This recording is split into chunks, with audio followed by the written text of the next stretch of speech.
Hello, everyone, and welcome to another episode of Justice Rounds with Dr. Jimmell, where we dispel myths, defend families, demand justice, and most importantly, find hope.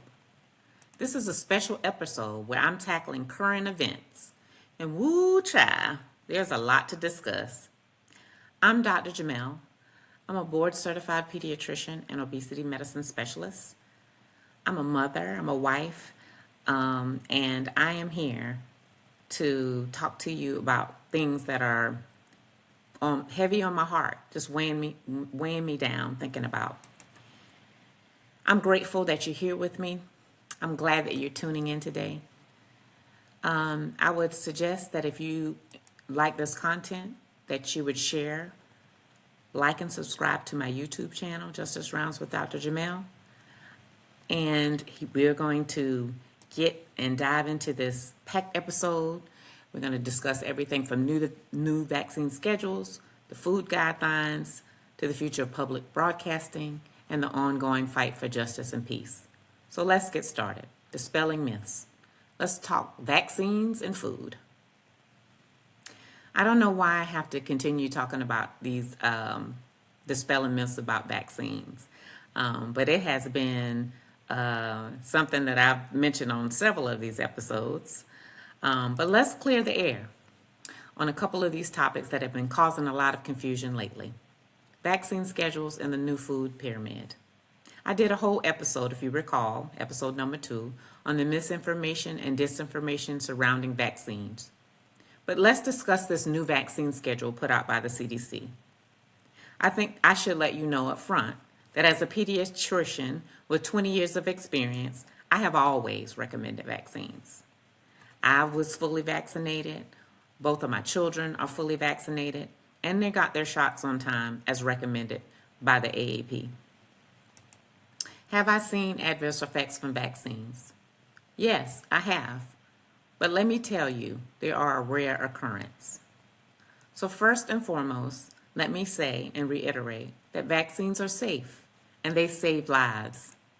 So to have this committee upend decades of scientific research and evidence, it makes me very upset. Why are you upset, Dr. Jimmell? Why would you get upset? Because these are potentially preventable diseases that now babies and children may have to get. And as I told you on that episode that I did solely on vaccines and the misinformation and disinformation surrounding them, I laid bare everything that children can get. We talked about whooping cough, and I played a video of how that sounded. We talked about the measles. We talked about, why you would want your child to have to go through those things, that they are not, sometimes not benign. Children die from some of these diseases when they get them, or they are left with sequelae that they would have to live with for the rest of their lives. And so that's why it makes me upset. But I'm not alone. My organization, my professional organization, the American Academy of Pediatrics, is committed to publishing its own vaccination schedule that has been utilized for decades. Pediatricians, myself included, want your child to have the best possible chance to grow up healthy. Therefore, we will continue to recommend vaccines, all of them. Now, as always, you have the right to choose what you want to do with your child and for your family. But while you are contemplating that, please think about this. As of January 9th, South Carolina's measles outbreak exploded into one of the worst in the United States, with state health officials confirming 99 new cases over a 3-day period. The outbreak, which is centered in Spartanburg County, grew to 310 cases over the holidays and spawned cases into North Carolina and Ohio among families who traveled to the outbreak area in the northwestern part of our state. And let's not forget about that nasty flu that I told you I had on the last episode, influenza A, that is now heavily circulating in the United States. There have been at least 15 million illnesses reported so far this season, as well as 180,000 hospitalizations and more than 7,400 deaths due to influenza.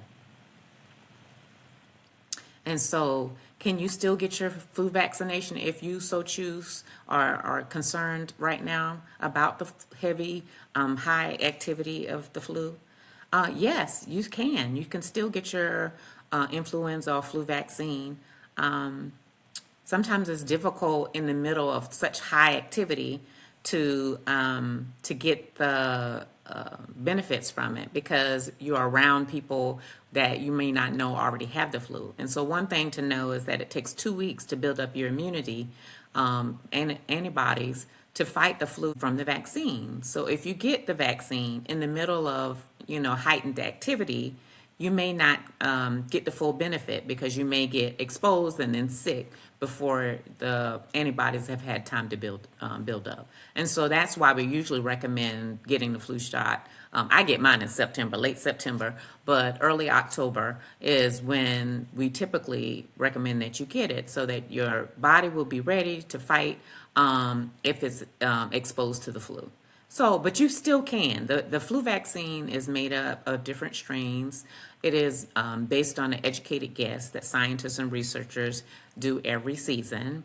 And they just, based on science and evidence, they predict what they think the highest flu strains would be, and they put that in the vaccine. And so if you've had influenza A, which I've had, you could get the vaccine and potentially still have some protection against those other strains that may come later in the season. So just because you've had the flu, that doesn't rule it out that you shouldn't get the flu vaccine. Now, if we get into March and April, I typically don't recommend people get it that late in the season. But, because the flu has been so terrible this year, if you feel so inclined to get it, I recommend that you do. So let's move on and talk about this new food pyramid. You might have seen headlines about increased recommendations for meat and dairy. This shift is sparking debate, and rightfully so. As an obesity medicine physician, this concerns me, as the current obesity rate in the United States is 40.3%. That means about 4 out of every 10 adults are obese in this country. As for our children, ages 6 to 17, 16% have obesity, which is roughly 1 in 6 children. Obesity is very highly associated with high blood pressure, diabetes, and high cholesterol. Therefore, a pyramid that prioritizes red meat, eggs, and full-fat dairy could lead to more increased LDL or bad cholesterol, which in turn leads to more heart disease. Therefore, organizations like the American Heart Association continue to recommend limiting high-fat animal products because of the association with heart disease. This new pyramid is a contradiction to long-standing advice to limit saturated fats and prioritize unsaturated fats like those you get from olive oil, nuts, and fish. But don't take my word for it. Don't take scientists' word for it. Look at the 5 original blue zones, which are regions worldwide with exceptionally high concentrations of long-lived, healthy people. These 5 areas are where people reach age 100 at 10 times greater rates than that in the United States. They are Okinawa, Japan, known for strong community and healthy diets; Sardinia, Italy, home to the world's highest concentration of male centenarians, often due to mountainous living and walking; the Nicoya Peninsula in Costa Rica, which emphasizes plant-based rich diet and daily physical activity; Icaria, Greece, a culture which has low rates of chronic disease and focuses on rest and relaxation. And guess what? There is a place in the United States, Loma Linda, California, which is a community of Seventh-day Adventists, which prioritize a healthy lifestyle. And they have a pocket of a community that lives that reaches the age of 100, way more than any other place in the United States. So one of the things these communities have in common was their plant slant diets, which focus on beans, greens, and whole foods. That is drastically different than what this new pyramid proposes. Now, to be fair, the new pyramid does emphasize reducing ultra-processed foods, added sugars, and refined carbohydrates, your cookies, your chips, which I am certainly on board with. But the key to longevity is clear, as evidenced by those blue zones. If you want to learn more about the blue zones, then I would encourage that you read any of Dan Buettner's books or journal articles, and that's Buettner. Or you can Google blue zones, and a plethora of things will come up for you to look at. All right, moving on to defending families. Why did Elmo have to go? Well, let's talk about the closure of the Corporation of Public Broadcasting. On January 5th, 2026, the CBP board issued a press release stating that due to defunding, the board unanimously voted to dissolve the organization after 58 years of service to the American public.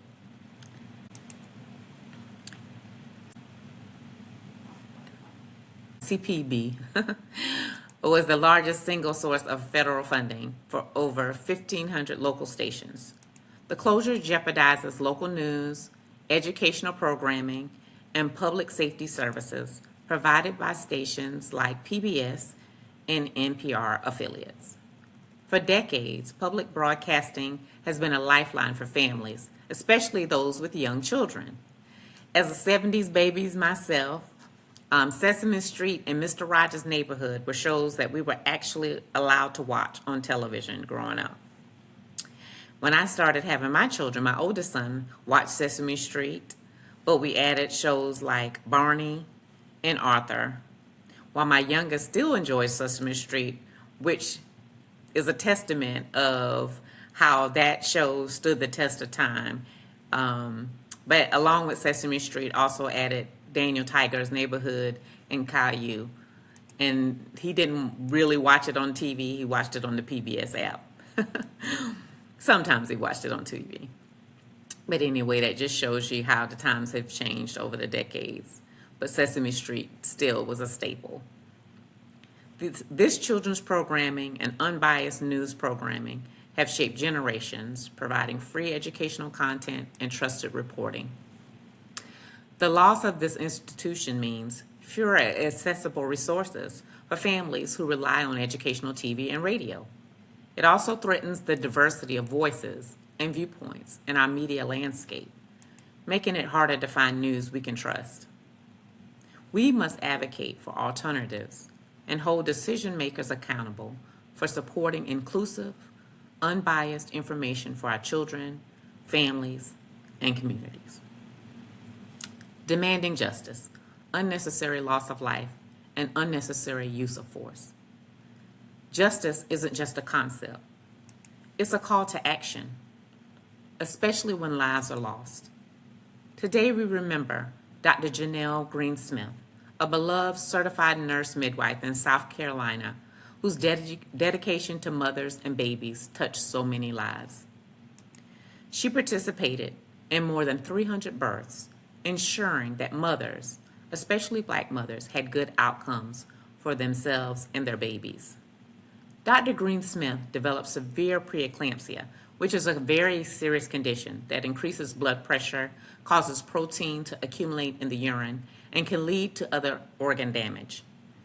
She delivered her baby daughter early by C-section on December 26. Then, Dr. Greensmith had post-op complications, which she eventually succumbed to on January 1st, 2026. Her death under such tragic circumstances has left a void in her community and raised urgent questions about Black maternal mortality. If you recall, this was the very first topic I addressed on this podcast. Today, I honor the memory of Dr. Jimmell Greensmith. Dr. Greensmith, your legacy will live on through your daughter, through those families you touched, and through everyone who hears your story and vows to keep working until Black mothers are safe during childbirth and the postpartum period. Another tragedy in the news is of the fatal shooting of Renee Nicole Good, whose life was cut short at the hands of an ICE agent on January 7th, 2026. What is unbelievable is that 5 years, 7 months, and 2 weeks earlier, a killing occurred in the very same city by the hands of an officer of the law. George Floyd sparked national and global outrage and led to protests around the world. Similarly, the shooting of Renee Nicole Good has sparked outrage and protest against ICE around the nation. Renee Nicole Good was a 37-year-old U.S. citizen. She was a wife and mother to a 6-year-old son. She was in her SUV and was fatally killed in front of her wife and other witnesses. History is repeating itself. Why?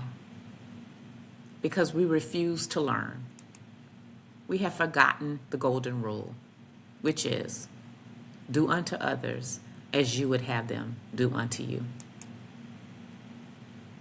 We forget that underneath these colorful shells, these colorful outward shells, that red blood runs through us all.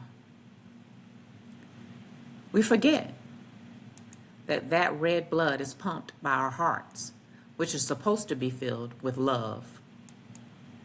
And I have on, I'm going to just slide up so you can see.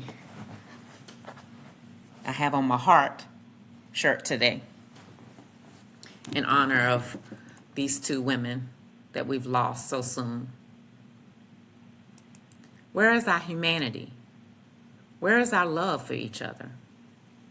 I will leave you to ponder those 3 questions for yourself. These losses are not just personal tragedies. They are stark reminders of the need for accountability, transparency, and systemic change. Their stories fuel our demand for justice, not just for them, but for every human being on this planet. But there is hope. The monks walk for peace. I want to close out with hope. Right now, a group of monks are walking from Fort Worth, Texas to Washington, D.C. on a journey called the Monks Walk for Peace. This 120-day, 2,300-mile journey by the Buddhist monks with the peace dog Alaka is seeking to raise awareness of peace, loving kindness, and compassion across America and the world. Their mission is simple, yet profound: to spread a message of nonviolence, understanding, and unity across our divided nation. On last Tuesday, January 6th, I was able to see the monks as they stopped to rest in the small town of McCormick, South Carolina. That night, I was blessed to be on the second row as they spoke to a sea of different faces, filled with people from different religions, of different backgrounds, of different races, and of different genders. It was beautiful to be amongst those people in that crowd of many different looking faces, many different body shapes, many different, from different places people drove in from neighboring states because they had changed their route. And just to have us sit in fellowship and listen to the monks talk about peace, to lead us in a meditation of forgiveness. It was beautiful. It was one of the most amazing things that I've been able to witness. I was so thankful to receive this beautiful peace bracelet as well. It was just something to behold, and I would encourage you, if they come near your town, or even if they don't, that if you would feel the calling to see them or come and hear them speak, I think it would be a blessing to who all's, goes to see them, because it was for me. As these monks pass through towns and cities, they invite everyone to join them in taking steps, both literally and figuratively, towards peace. As of January 12th, the Instagram and Facebook pages have reached 1 million followers. This goes to show that there's a hunger for peace and for what these monks are doing. Their walk is a reminder that each of us can be a force for good, no matter how heavy the world feels.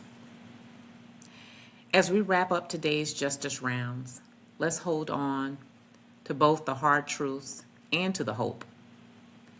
Stay informed, stand up for what's right, and never underestimate the power of community. If today's stories moved you, share this episode, get involved, go see the monks, or follow them, either one, I guess. And also, if you follow me, share this episode and subscribe to my YouTube channel, which is Justice Rounds with Dr. Jimmell. I would be most appreciative, like and share. But let's keep the conversation going. Let's keep the peace going. Let's keep the love going. Let's keep the human right for dignity. Let's keep that going, because we all deserve that. We really do. I'm Dr. Jimmell. Thank you for joining me. Until next time, I will leave you with a quote from the monks. May you and all beings be well, happy, and at peace. Bye-bye.